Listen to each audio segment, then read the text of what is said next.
আসসালামু আলাইকুম। আশা করি সবাই ভালো আছেন। আজকে আমি একটা টপিকস নিয়ে আলোচনা করব, সেটা হচ্ছে ব্যক্তি শ্রেণীর করদাতাদের আয়কর অফিস হতে লিগ্যাল নোটিশ। তো নর্মালি আমাদের যাদের টিন সার্টিফিকেট আছে,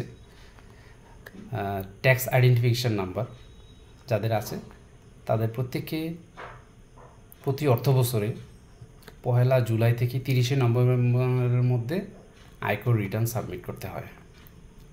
সেক্ষেত্রে কারো যদি ইনকাম থাকে তাকেও দিতে হবে, যে কারো যদি ইনকাম নাও থাকে তাকেও রিটার্ন সাবমিট করতে হবে। তার যদি ইনকাম না থাকে তাহলে তার ট্যাক্স ক্যালকুলেশনে আসবে 0, কিন্তু তাকে রিটার্ন সাবমিট করতে হবে। উক্ত সময়ের মধ্যে যারা রিটার্ন সাবমিট করে নাই তাদেরকে চিহ্নিত করে আয়কর অফিস হতে চিঠি প্রদান করা হচ্ছে। এর মধ্যে আমার হাতে 2টা চিঠি আছে।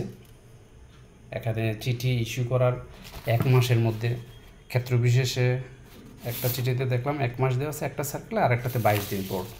22 দিনের মধ্যে আপনাকে একটু চিঠির জবাব দিতে হবে, রিটার্ন সাবমিট সহ জবাব দিতে হবে।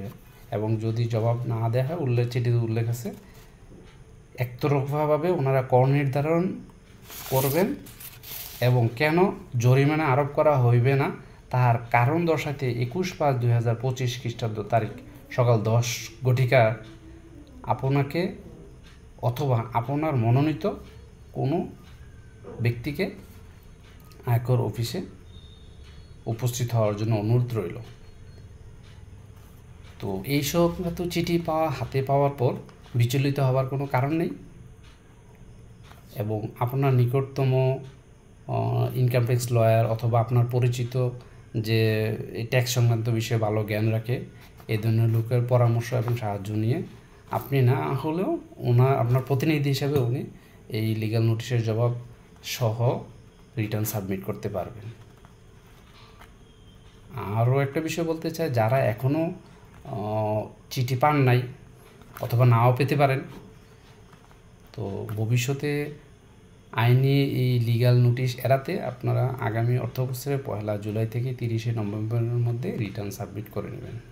ধন্যবাদ সবাইকে। আসসালামু আলাইকুম।